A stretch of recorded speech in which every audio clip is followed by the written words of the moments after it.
ಕರ್ತನಾಮಕ್ಕೆ ಸ್ತೋತ್ರವಾಗಲಿ. ದೇವರು ನಿಮ್ಮನ್ನು ಪ್ರತಿನಿತ್ಯವೂ ಒಂದು ವಾಕ್ಯಗಳೊಟ್ಟಿಗೆ, ದೇವರ ಮಾತುಗಳೊಟ್ಟಿಗೆ, ಸತ್ಯವಾದಂಥ ಸತ್ಯವಾಕ್ಯಗಳೊಟ್ಟಿಗೆ ನಿಮ್ಮನ್ನು ಸಂಧಿಸಿ ಪ್ರತಿದಿನವೂ ನಿಮ್ಮನ್ನು ಪೋಷಣೆ ಮಾಡಿ ಕಾಯುತ್ತಿರುವುದಕ್ಕಾಗಿ ನಾನು ದೇವರಿಗೆ ಕೋಟಿ ಸ್ತೋತ್ರಗಳ ಸಮರ್ಪಣೆ ಮಾಡುತ್ತೇನೆ. ಯೋಹಾನ 8ನೇ ಅಧ್ಯಾಯ 32ನೇ ವಚನ. ಸತ್ಯವನ್ನು ತಿಳಿದುಕೊಳ್ಳುವಿರಿ ಮತ್ತು ಸತ್ಯವು ನಿಮ್ಮನ್ನು ಬಿಡುಗಡೆ ಮಾಡುವುದು. ಹಲ್ಲೆಲೂಯಾ.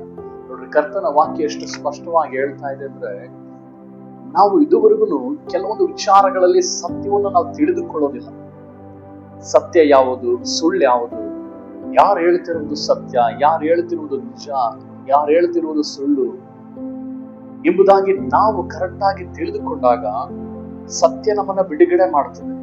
ಈಗ ಕೋರ್ಟಲ್ಲಿ ನಾವು ನೋಡುವುದಾದರೆ, ಈಗ ಜಡ್ಜ್ ಒಂದು ತೀರ್ಮಾನವನ್ನು ಕೊಡಬೇಕಾದ್ರೆ ಸತ್ಯವನ್ನ ಕೇಳಿ ತಾನೇ ನಮ್ಮನ್ನ ಬಿಡುಗಡೆ ಮಾಡೋದು.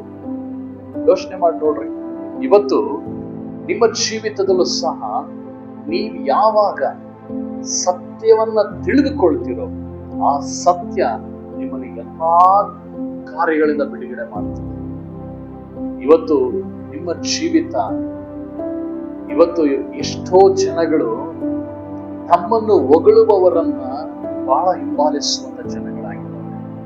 ತಮ್ಮ ಬಗ್ಗೆ ಒಳ್ಳೆಯದನ್ನ ಹೇಳುವಂತ ಜನಗಳನ್ನ ಬಹಳವಾಗಿ ಹಿಂಬಾಲಿಸುವಂತವರಾಗಿದ್ದಾರೆ. ಆದ್ರೆ ಮರಳು ಮಾಡುವಂತಹ ಮಾತುಗಳಿಗೆ ನಾವು ಮೋಸ ಹೋಗುವಂತವರಾಗಿದ್ದಾರೆ. ಅವ್ರು ಹೇಳ್ತಿರುವುದು ಸತ್ಯನ ಇಲ್ಲ ಕಪಟ ಹೃದಯನ, ಅವರು ನಮ್ಮನ್ನ ಮೆಚ್ಚಿಸೋದಕ್ಕಾಗಿ, ಇಲ್ಲ ನಮ್ಮ ಹತ್ರ ಏನೋ ಒಂದು ಕಸುಕೊಳ್ಳೋದಕ್ಕಾಗಿ, ಇಲ್ಲ ಸೈತಾನನು ಅವರ ಒಳಗಡೆ ನುಗ್ಗಿ ನಮ್ಮನ್ನ ಸತ್ಯವನ್ನ ತಿಳಿದುಕೊಳ್ಳದ ಹಾಗೆ ಮರೆ ಮಾಡ್ತಾ ಇದ್ದಾನ ಎಂಬುದಾಗಿ ನಾವು ಅರ್ಥ ಮಾಡಿಕೊಳ್ಬೇಕಾಗ್ತದೆ. ಪ್ರಿಯ ಸೋದರ ಸೋದರಿ, ನೀನು ಯಾವಾಗ ಸತ್ಯವನ್ನ ತಿಳಿದುಕೊಳ್ತೀಯೋ ಆಗ ಆ ಸತ್ಯ ನಿನ್ನನ್ನ ಬಿಡುಗಡೆ ಮಾಡುತ್ತದೆ.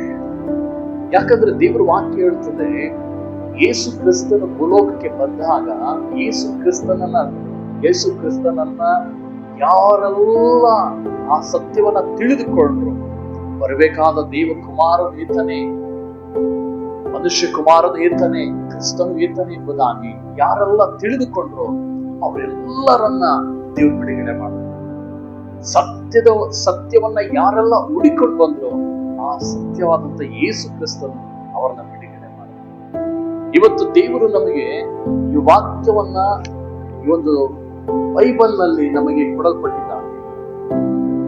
ಈ ವಾಕ್ಯವನ್ನ ಯಾತಕ್ಕಾಗಿ ಕೊಟ್ಟಿದ್ದಾನೆ ಎಂಬುದಾಗಿ ಮೊದಲು ನಾವು ತಿಳ್ಕೊಬೇಕಾಗ್ತದೆ. ಇದು ನಾವು ಪ್ರತಿನಿತ್ಯ ನಡಿಬೇಕಾದಂತ ರೀತಿಯನ್ನ ನಮಗೆ ಬೋಧಿಸುತ್ತದೆ. ವಾಕ್ಯ ನಮಗೆ ಒಂದು ಕನ್ನಡಿ ಹಾಗೆ ನಮ್ಮ ತಪ್ಪುಗಳನ್ನು ತಿಳಿಸ್ತದೆ, ನಾವು ಹೇಗೆ ಯಾವ ರೀತಿ ಇದ್ದೀವಿ ಎಂಬುದನ್ನು ತಿಳಿಸ್ತದೆ. ಇವತ್ತೊಂದು ಕನ್ನಡಿ ಮುಂದೆ ನಿಂತಾಗ ನಾವು ಯಾವ ರೀತಿ ಇರ್ತೀವಿ ಅಂತಂದ್ರೆ ಅನ್ನುವಂಥದ್ದನ್ನ ಆ ಕನ್ನಡಿ ನಮಗೆ ತಿಳಿಸ್ತದೆ. ನಮ್ಮಲ್ಲಿ ಮುಖದಲ್ಲಿ ಎಲ್ಲ ಕಲೆ ಇದೆಯಾ, ಇಲ್ಲ ನಾವು ಹಾಕೊಂಡಿರುವಂತ ಬಟ್ಟೆ ಚೆನ್ನಾಗಿದ್ಯಾ, ನಮಗೆ ಚೆನ್ನಾಗಿ ಕಾಣ್ತಾ ಇದೆಯಾ, ನಾವು ತಲೆ ಎಲ್ಲ ಚೆನ್ನಾಗಿ ಬಾಚಿಕೊಂಡಿದೀವ ಎಂಬುದಾಗಿ ಆ ಒಂದು ಕನ್ನಡಿ ನಿನ್ನ ಸತ್ಯವಾಗಿ ತಿಳಿಸ್ತದೆ. ಇವಾಗ ಯಾರನ್ನ ಒಬ್ಬ ವ್ಯಕ್ತಿನ ಕೇಳೋದಾದ್ರೆ ಅದು ನಿಮಗೆ ಅವ್ರು ಹೇಳುವಂಥದ್ದು ಅರ್ಥ ಆಗಲ್ಲ, ಅವ್ರು ಚೆನ್ನಾಗಿದೆ ಅಂತ ಅಂತಾರೆ. ಆದರೆ ನಿಜವಾಗಿ ನೀನ್ ಚೆನ್ನಾಗಿದ್ಯಾ ಇಲ್ಲವಾ ಎಂಬುದಾಗಿ ತಿಳಿಸುತ್ತದೆ ಯಾವ್ದಂದ್ರೆ ಒಂದೇ ಒಂದು ಅರ್ಥ. ಅದೇ ರೀತಿಯಾಗಿ ನಾವು ದೇವರಲ್ಲಿ ಕರೆಕ್ಟ್ ಆಗಿ ಇದ್ದೀವಾ ಇಲ್ವಾ ಎಂಬುದಾಗಿ ತಿಳಿಸುವಂತ ಒಂದು ಮುಖ್ಯವಾದಂತ ಒಡೆದು ಹೋಗದಂತ ಕನ್ನಡಿ ಯಾವ್ದಂದ್ರೆ ದೇವರ ವಾಕ್ಯ. ಈ ವಾಕ್ಯವನ್ನ ನಾವು ಧ್ಯಾನ ಮಾಡುವಾಗ ಈ ವಾಕ್ಯವು ಸತ್ಯವಾದಂತ ಈ ವಾಕ್ಯವು ಭೋಗದಿಂದ ಬಿಡುಗಡೆ ಮಾಡ್ತದೆ, ಶಾಪದಿಂದ ಬಿಡುಗಡೆ ಮಾಡ್ತದೆ, ಎಲ್ಲ ಬಾಧೆಗಳಿಂದ ಬಿಡುಗಡೆ ಮಾಡ್ತದೆ, ಕಣ್ಣೀರುಗಳಿಂದ ಬಿಡುಗಡೆ ಮಾಡ್ತದೆ, ವ್ಯಾಧಿಗಳಿಂದ ಬಿಡುಗಡೆ ಮಾಡ್ತದೆ, ದೇವದ ಕಾಟಗಳಿಂದ ಬಿಡುಗಡೆ ಮಾಡ್ತದೆ. ಇವತ್ತು ನಾವು ಏನ್ ವ್ಯವಸ್ಥೆಯಲ್ಲಿ ಬಿದ್ದಿದ್ದೀವೋ ಅದರಿಂದ ದೇವರು ಬಿಡುಗಡೆ ಮಾಡ್ತದೆ. ನಾವು ಮಾಡುವ ಕೆಲಸ ಕಾರ್ಯಗಳಲ್ಲಿ ಅಭಿವೃದ್ಧಿ ಪಡಿಸ್ತದೆ. ಸತ್ಯವಾಕ್ಯ ಸತ್ಯವನ್ನ ನೀನ್ ತಿಳಿದುಕೋ, ಆ ಸತ್ಯ ನಿನ್ನ ಸರಿಯಾದ ಮಾರ್ಗದಲ್ಲಿ ನಡೆಸ್ತದೆ. ಜಕಾಯ ಅನ್ನುವಂಥದ್ದು ಸತ್ಯವನ್ನ ತಿಳಿದುಕೊಳ್ತಾನೆ, ಆ ಯೇಸುವನ್ನ ನಾನು ನೋಡಬೇಕೆಂಬುದಾಗಿ. ಆ ಸತ್ಯವನ್ನ ತಿಳಿದುಕೊಂಡಾಗ ಅವನನ್ನ ದೇವರು ಬಿಡುಗಡೆ ಮಾಡುತ್ತಾರೆ. ಅಷ್ಟು ಮಾತ್ರ ಅಲ್ಲ, ರಕ್ತದ ಹೋಗಿ ಸತ್ಯವನ್ನು ತಿಳಿದುಕೊಳ್ತಾಳೆ, ಆ ಸತ್ಯವನ್ನು ಹೋಗಿ ಮುಟ್ತಾಳೆ, ಆ ಸತ್ಯವನ್ನು ಹೋಗಿ ಭೇಟಿ ಮಾಡ್ತಾಳೆ. ಆ ಸತ್ಯ ಅವಳಿಗೆ 12 ವರ್ಷದ ರಕ್ತ ಅರಿವಿಕೆಯಿಂದ ದೇವರು ಗುಣಪಡಿಸ್ತಾನೆ. ಮೌಲ ಅನ್ನುವಂತ ಕ್ರೂರತ್ವವಾದಂತ ಒಬ್ಬ ವ್ಯಕ್ತಿ, ಅವನು ದುಷ್ಟ ಆಗಿರ್ತಾನೆ. ಕ್ರೈಸ್ತರನ್ನ ಒಡೆದು ಸೆರೆಮನೆಗೆ ಹಾಕುವಂತ ವ್ಯಕ್ತಿಯನ್ನು ಅವನು ಸತ್ಯವನ್ನು ತಿಳಿದುಕೊಳ್ತಾನೆ. ಅವನು ಎಲ್ಲಿವರೆಗೂ ಸುಳ್ಳು ಎಂಬುದಾಗಿ ಹೇಳ್ತಾ ಇದ್ನೋ ಅದೇ ನಿಜ ಎಂಬುದಾಗಿ ಹೇಳಲಿಕ್ಕೆ ಪ್ರಾರಂಭ ಮಾಡ್ತಾನೆ. ಇವತ್ತು ನೀನು ಸತ್ಯವನ್ನು ತಿಳಿದುಕೋ, ಸತ್ಯ ನಿನ್ನ ಎಲ್ಲಾ ಬಂಧನಗಳಿಂದ ಬಿಡುಗಡೆ ಮಾಡ್ತದೆ. ಇವತ್ತು ಕಣ್ಣುಗಳ ಮುಚ್ಚಿ ಪ್ರಾರ್ಥನೆ ಮಾಡೋಣ. ಕರ್ತನೆ ಸ್ತೋತ್ರಪ್ಪ, ದೇವರೇ ಸತ್ಯವನ್ನು ನಾವು ತಿಳಿದುಕೊಳ್ಳುವಂತೆ ಕೊಟ್ಟ ಕೃಪೆಗಾಗಿ ಸ್ತೋತ್ರ.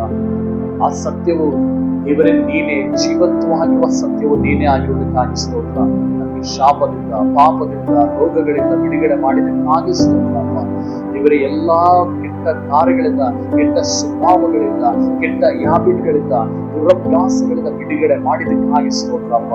ದೇವರೇ ಇರುವಂತ ರೋಗ ವ್ಯಾಧಿ ಬೇನೆಗಳಿಂದ ಬಿಡುಗಡೆ ಮಾಡಿದಕ್ಕಾಗಿ ಸ್ತೋತ್ರಪ್ಪ. ಸತ್ಯವನ್ನು ತಿಳಿದುಕೊಂಡು ಸತ್ಯವು ನಮ್ಮನ್ನು ಇವತ್ತು ಸಂಪೂರ್ಣ ಬಿಡುಗಡೆ ಮಾಡಿದೆ. ಇವರೇ ನಿಮಗೆ ಕೋಟಿ ಕೋಟಿ ಸ್ತೋತ್ರಗಳ ಸಮರ್ಪಣೆ ಮಾಡುತ್ತೇವೆ ಯೇಸುವಿನ ನಾಮದಲ್ಲಿ ತಂದೆ, ಆಮೆನ್.